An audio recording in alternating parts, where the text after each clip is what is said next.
Good evening, fellow Biafrans, lovers of freedom and truth, lovers of justice. It's been a long day for all of us. It's been a very, very long day. Annoying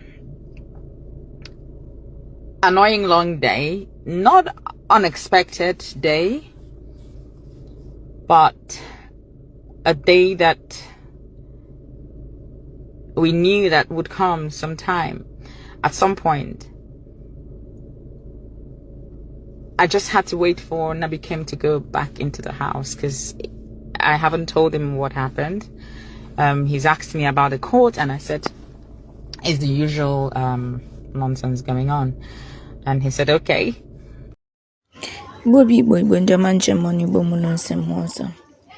Because actually, from our sister, Nnamdi Kanu'S. The man, after listening to this video, I felt so bad. I felt her pain. Oh, yoga bulleju or for years, nanga without any evidence. You are halfway. But it's just disappointing that now we're leaders nani buying.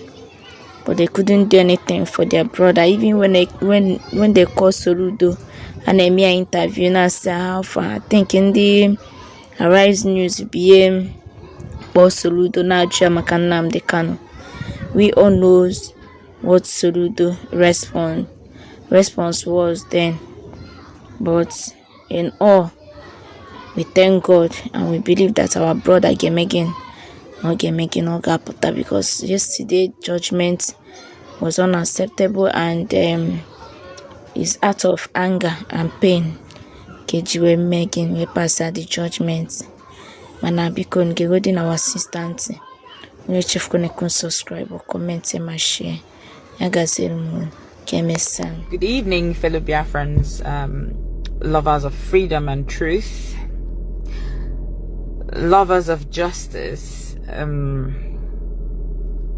It's been a long day for all of us. It's been a very, very long day.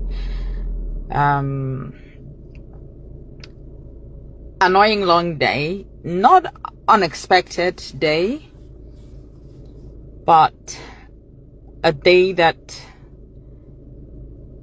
we knew that would come sometime, at some point.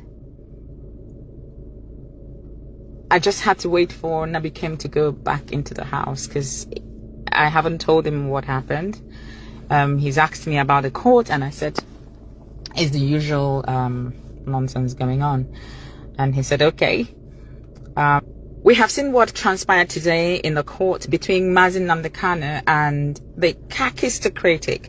I have always called Nigerian government kakistocratic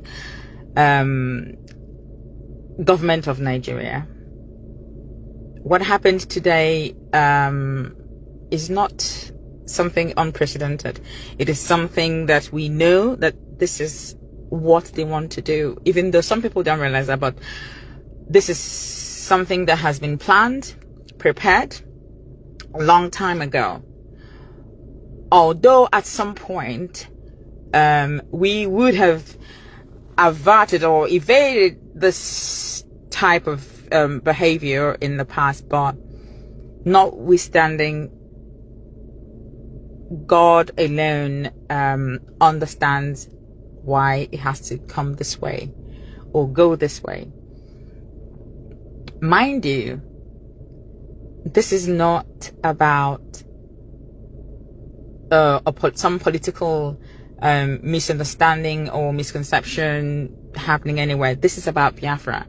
So if we understand what Biafra is and understand what it entails and understand the people behind Biafra, the hands, the unseen hands and the seen hands, then we will understand what this whole thing is about.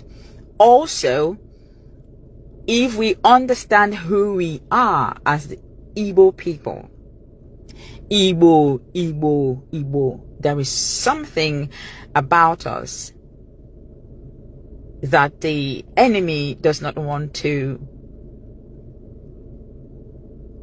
But we are very special. I keep saying that. And at some point, God, in his infinite mercy, would make us known as he has purposed us to be. So I need to be fast so I can go back in. I'm in the car trying to make this quick video before going back in, because Nnamdi Kanu'S will come out now. I don't want him to hear me. In Nigeria, a judge cannot ask a defendant to open a defense on terrorism related charges without reading out the written law under which the court is trying that person. Okay, so the Constitution of the Federal Republic of Nigeria, 1999, as amended, Section 36. I mean, I'm sure that is very familiar to everyone now. It provides that a person shall not be convicted of a criminal offense unless the offense is defined and the penalty prescribed as in a written law. So what Omotosho has done today is a written script for him to read out. Everyone could hear him, everyone could see that he was reading a script handed over to him, and that he could barely read out some of the words in his own very written judgment. How interesting. How interesting. I've had to quickly tweet and post the travesty of justice today regarding how Omotosho ignored the Constitution's requirement that no one can be convicted under an unwritten or unknown offense.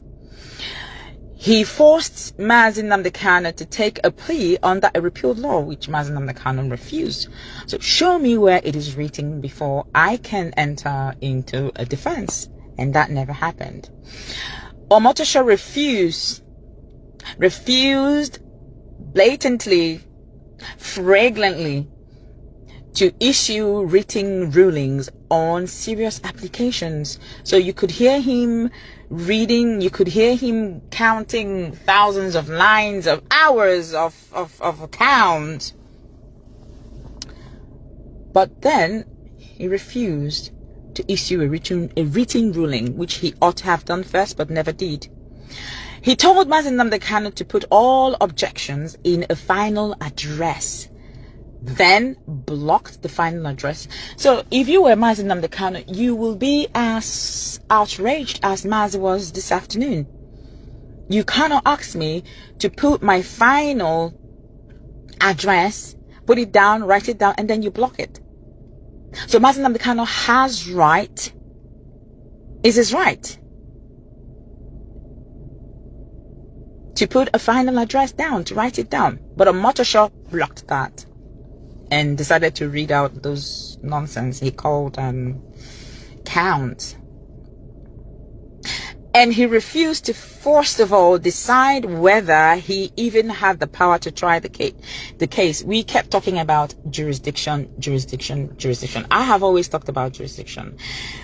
Nigeria government has no right to try Nnamdi Kanu. He who comes to law must come with equity. Or he who comes to equity must come with clean hands, rather. Excuse me. So it's also in the spirit. If I'm going somewhere to lay a complaint about someone, I ought not to have done something, rather lay a complaint first. So Nigerian government decided to take Nnamdi Kanu from Kenya, They kidnapped him, tortured him. After 8 days, they brought him to Nigeria, and then decide to try him under a repealed law, which we have refused. So a few gaps there where we should have stood on our discharge and acquitted and stood by it. Regardless, that would be revisited, and we are going to appeal. Of course, we are not going to sit down and fold our arms for Nigerian government to deliver something that they have planned, a verdict that they have written years before now. We won this case. They were not happy about it. They went to Supreme Court, even though the Supreme Court messed around with the whole judgment, but they did say to them, you are trialing him on a wrong law, change it. Nigeria never changed it. Where is the treasonable felony gone? Where is the location of the crime? Where is the location of the crime? Did Omotosho mention it? No. One of the reasons I came on live is to point at just one single point or one single loophole. Omotosho cannot give a verdict on an evidence that was not inclusive in the previous, or the evidence tendered in court. Everyone keeps shouting, oh, Nnamdi Kanu said, burn down this, kill the policemen. What were the policemen doing? Policemen were shooting protesters who were unarmed. But that aside, did any person come to court? Was there a witness in the court who came in to say, I committed this crime? Or was there a person that the police or the DSS or the Nigerian government brought into the court and said, this person committed this crime because Nnamdi Kanu incited them? None whatsoever. So in Omotosho's verdict, he was counting everything, and he counted about Nnamdi Kanu wanting the British embassy to be burnt down and Katrina Lang murdered. How on earth? How is that? So you see, when I say that the Nigerian government and all their nonsense is of kakistocratic nature, it is not a joke. It is not a joke. So with all the maxed people in the court who kept saying, I'm unaware, I don't know, this is where Nigerian government wants to go. This is where they want to go to. Or life imprisonment. He would have mentioned death sentence then. Why didn't he mention it? He should have said death sentence. The thing is, we're not here to make any noise, but to continue to tell our people that this is an orchestrated pattern. We know the hands behind this. The British government being brought into this very case in order to say, oh, Nnamdi Kanu is international. Take this point, international terrorist. They are stupid. You know, this is the kind of person who would be in an examination hall. They would give him copied whatever, and he would copy both the person, his matriculation number, and the person who gave him a note to copy from. He would copy everything. So even though you can see that Omotosho was reading a script handed over to him just this morning or last night, he was just coming to court to read it out, not to analyze anything, not to actually pass judgment. It is right there before. They think Trump is not intelligent. Is that what they think? They think the American government is as kakistocratic as they are? No. For them to rise and say that there is Christian genocide in Nigeria, it means that they have done their work. They have all the evidence. So these scripts, when someone gives you a script to read, you have to act the part. These people are so kakistocratic, they cannot even act a script. Omotosho could barely read out the verdict. He didn't know the words. They were handed over to him, and he was reading something that was never ever mentioned in the court. You cannot pass a judgment based on excluded evidence. You cannot just by yourself put in something that you feel you need to add to pass judgment on an innocent man. Nnamdi Kanu is not a terrorist. There are terrorists running around in Omotosho's village. Is it Eruka? They recently attacked location by ISWAP. We have one of our brothers who was just murdered 2 days ago by the same ISWAP. How many of them have they convicted? None whatsoever. None. But it is Nnamdi Kanu. This is right before his eyes. They're running around. You can't. When he said to you, you cannot. You cannot. Because you have no evidence of, no shred, or no proof, no shred at all. Excuse me. I'm just too tired. There's no shred of evidence, no shred of proof. So this is a written script. They have interpreted it the way they have chosen, but we will fight it. I got Hinshia, I got look dog, I got Hinshia. Hama, they don't know what they are in for. They are angry that Nnamdi Kanu is courageous. You can see that bit they keep talking about is you cannot convict a man who is innocent. You have no proof whatsoever. So this script they are tagging, you're using somebody who has killed Igbo people. You're using, all of a sudden you're raising his face that he's a pro-Biafran. That boy in Finland is not a pro-Biafran activist or anything. So these are all propagandas. I want our people to understand how the government operates, how they work.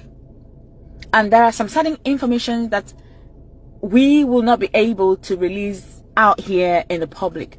But no, begin to reason deeper than you do to be able to understand how governments operate. There's something I wrote in the past. There is narcissism in the world, but then there's also narcissism in the government. How they operate, especially the Nigerian government, where they have a problem with influence. You can imagine a foreign minister right there in front of the whole world saying that he